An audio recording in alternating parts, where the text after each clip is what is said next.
Hey guys, Labyrinth Gaming 1 here, and this is another Battlefield video, and I'm going to be doing a weapon review. This might not be a series, but it will be something, I hope. Today's weapon review is going to be on the Scar H, because this weapon I've been using a lot. It's an amazing beginner weapon, and I'm going to give you some stats right now. So, the Scar H, if you guys haven't played with it, it is the lowest firing carbine in the engineer class. So basically it has 600 RPM, which is RPM stands for rounds per minute, and that is really low comparing to some of the other ones like the M4A1, which shoots at a 800 RPM. It's really slow. It's coming close with the AK-74U. Wait, yeah, I said that right. Yeah, AK-74U, AKS-74U, which goes at 650, which is pretty slow again.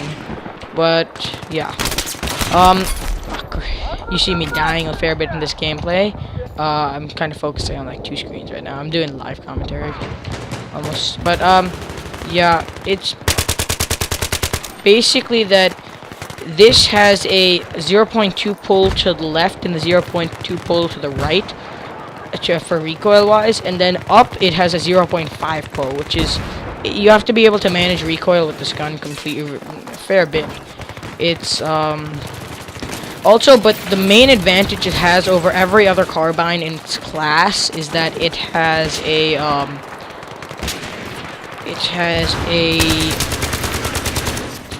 30 damage drop to 30 damage at first bullet, and then continuing to the second bullet it has a 20 damage. Comparing to almost every single other carbine, it's a 25 first bullet, and then the second bullet and the rest of the bullets will go to around 14.3 to 16.2. So yeah, it has a fair advantage over it. So it can take you around 3 to 4 bullets to kill, sometimes 5, depends on how good your aim is. But that's the main reason I like this weapon, is because of its 30 and 20. This weapon itself is used in the U.S. Marine Corps, SATO weapon. It's a really nice weapon. Even in real life, it's an amazing weapon. It's very commonly used also. But so if you're looking for a good weapon, this is like if you're a beginner at Battlefield 3 and kind of a noob like me a little bit, you see that this gun can actually work for you.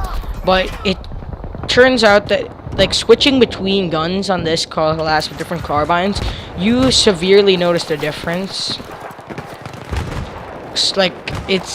It's so easily noticed that it takes much longer to kill with these bullets. So, okay, I just almost died there. So, it has a 21 magazine. So, that is a major loss. And it doesn't have an extended mag attachment, which makes it even worse. So I think that's the biggest downside to this gun besides its RPM. It has a 21 magazine, and if you played with, you know every bullet in your gun counts. Every single bullet counts. So if you have 21 mags, you have to be constantly reloading, and especially if there's not an extended mag attachment, you better be reloading fast. That's something you have to get adapted to, because I never really used the Scar H in my bf3 days, because I just never liked it. Now I really like it, because I'm kind of used to it, but it's still, that is crazy. I don't know how, but like, what is 21 magazine is crazy. That is like, and then they don't even include, that's something I think they should change in the next game, since they're adding I think all of those carbines back. They should seriously change that, and I think that at least they should make it around 25. But seriously, it's really hard to get, like, and at least they can add extended mag attachment to it. Seriously, You don't even add an extended mag attachment to it. But besides the RPM and the magazine count, it's a generally good weapon because there are so many different like ways, and it also, and the recoil is actually kind of manageable. It's fairly manageable. Like, if you've played with other guns before, you might be unused to it.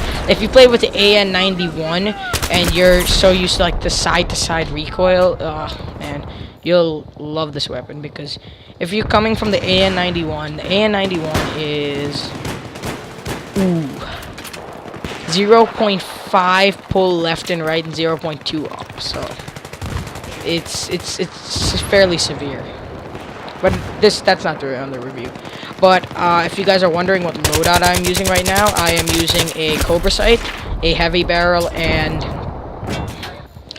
actually, let me show it to you. I completely forgot also. Oh, and a foregrip. That's my loadout and my default camo. Boom. And then basically what happens is that when you have this kind of recoil the recoil is very manageable, as I said earlier, because like if you're at least like have 10 hours into Battlefield, you can manage recoil somewhat.